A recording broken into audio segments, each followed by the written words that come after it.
You're listening to The Take. Hello, everyone, and welcome to The Take, hosted by Cowboy. That would be me. You can follow me on Twitter at SportsCowboy, or follow me at my regular job. That would be one of the hosts of a sport talk show, 4 to 7 every weekday, Eastern Standard Time, WGOW.com. That's our website, Talk Radio 102.3 FM. Now, on The Take, I talk about a lot of things, not necessarily sports. It could be movies, it could be politics, usually not politics, but just a variety of things. And my topic today, really, I was researching something else, and this article came up, and it's something I had some opinions about. So this is called The Take, and this is going to be my take. I was originally researching the psychology of haters. Haters being of sports teams, just what causes us as human beings to hate. And during my research, I ran across this article, a great article, from Paul Elam. The article is called The Psychology of Hate, and it was from the website avoiceformen.com. And, when I saw the title, I was kind of interested on where this article was going, and I started to read, and I read some more, and it became more and more evident that this is what I needed to talk about. So, give all the credit to Paul Elam, title of the article, Psychology of Hate, on the website avoiceformen.com. I'm just going to go over a few things that was on the website, give you some of my thoughts. Very well written article, and check it out for yourself. Don't take my word for it. And let me start off by saying I love women. This is not, a chauvinist guy bashing women. That's not what this is about at all. It's just pointing out some facts and kind of showing you where men get the short hand of the stick when it comes to society, or how they're viewed in society. So the article starts, he talks about this scenario he was in. He goes into this conference of mental health professionals, and he doesn't introduce himself. He walks in, writes on the board, men are, and he left it blank. And he asked the audience to fill in the blank. Now, what would you think some of the words for men that were used? Aggressive, macho, violent, sexist, power hungry. So after a few more words were mentioned, he wrote below that, women are blank. Now, this was quite the opposite. Some of the words being thrown out there were strong, capable, sensitive, empowered, nurturing. And a lot of those words are true. A lot of those words were true for men, too. Now, like I mentioned before, this was a room full of mental health professionals. Then he goes on, after people were given words for what men are and people were given words for what women are. He asked the audience, this room that he was supposed to lecture to, he asked, do these answers really tell us about the real nature of sexism? And I started thinking about that. And it really, and as long as I can live, it doesn't matter what era you're in, whether you're a 90s kid, a 80s kid, 70s kid, these words hold true. Now, why is that? I think that's the real question we're trying to answer here. And I think it comes from decades and decades and decades. I'm not going to say brainwashing because that's a little harsh, but what else would you call it? I just look at some of the best-selling books that have been written, such as Women Who Love Too Much, another book, Men Who Hate Women and the Women Who Love Them. Best-selling books. Somebody's listening, somebody's paying for them, and if you keep seeing this information over and over and over again, eventually it is brainwashing. Eventually people are going to believe it. Society's going to believe it. Different aspects of society will eventually believe it. Also, you have TV.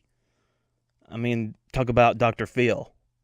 When's the last time you seen him bashing a woman on there? It's usually the guy. He's a liar. He's a cheater. He's this. He's that. There's never any fault, any major fault given to the woman. What about Oprah? Do I need to say anything about that? So mainly what you see with a lot of these talk shows that are similar to Dr. Phil, that are similar to Oprah, 9 times out of 10, now there are exceptions, 9 times out of 10, you're going to see the man put out there to be an idiot, a liar, a cheater, someone who can't support his kids, when a lot of times those cases are true that you're seeing on television, but as a majority, it's absolutely false. Now, Paul Elam goes on to talk more about this phenomenon, and really, what else can you call it? He mentions a website, allaboutcounseling.com, who has a section promoting a new masculinity, meaning that we got to change men. Men aren't good enough anymore. They're violent. You remember those words I talked about earlier. They're sexist. They're power hungry, aggressive, macho. That seems to be the broad terminology or the broad vocabulary used for today's man. He also mentioned another website, which this really blew my mind. And I did the research. I looked it up myself, and he's absolutely correct. On the American Psychological Association's website, they have a Division 51 group. Now, when you go to the About Us section of the Division 51 group, now Division 51 is the Society for the Psychological Study of Men and Masculinity. One of their bullet points is this, and this really blew my mind. Endeavors to erode constraining definitions of masculinity, which have historically inhibited man's development and capacity to form meaningful relationships, etc. It goes on and on. So that's the American Psychological Association's Division 51 group. That's one of their bullet points. Those are just some examples of how men are seen in a broad spectrum in today's society, and it's unfortunate because there are some good guys out there. There's some guys out there trying to make it. I know for those of you listening right now, you know a man who, let's say a child support case, doing everything he can to support his kids, to make sure they have what they need when they need it. Yet you have the system taking more and more and more. And after working 3 jobs, coming home, that's still not enough. He doesn't have the money to pay for it. So what they do, they take more. They take more. They take more. Even when a mother's seen as not the appropriate caregiver, there's no way this this mother should have full custody of her child. For the most part, she's going to get it. And what can you do about that? That's the child support system. The mother always seems to have the advantage. If there's a tie, in all things considered, the mother is going to have custody of the kid. I've seen it time and time. I've heard many people talk about the system, whether it's making payments and saying they hadn't made payments, or whether it's a custody battle. I think it goes back to this article, or what Paul Elam's saying in this article, The Psychology of Hate. You can find that on the website, avoiceformen.com. For so long, for decades, man has been seen as a caveman, really, dragging his woman by the hair, carrying a club, when really that is nowhere near the truth.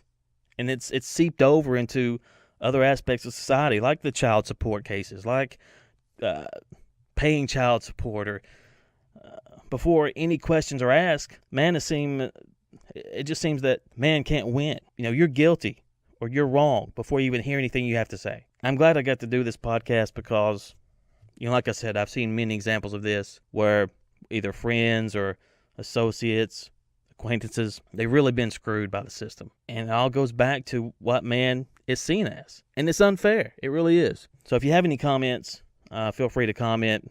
You can follow me at Sports Cowboy on Twitter, at Sports Cowboy. I hope this podcast gets you thinking. I hope you do check out that article because it's very informative. And like I said, I did the research on the American Psychological Association, their Division 51 group, and it blows my mind that, according to them, and according to a lot of people, that man is so screwed up that we got to find a way to change it. That every man in there, you remember the words, power hungry, sexist, violent, macho, those were just some of the words that were used.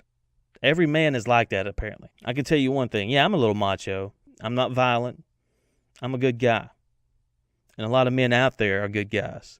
And we got to find a way to reverse this thought process. We got to find a way to make this an equal playing ground when it comes to that child support system and things of that nature.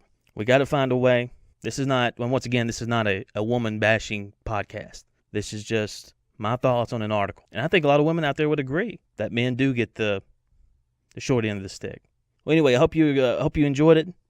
I'll be back soon with another podcast. Who knows what I'm going to talk about next? I think it'll be a little bit lighter, not such a heavy topic. I hope you enjoyed it, and you can follow me on Twitter at Sports Cowboy. Until next time, you've been listening to The Take.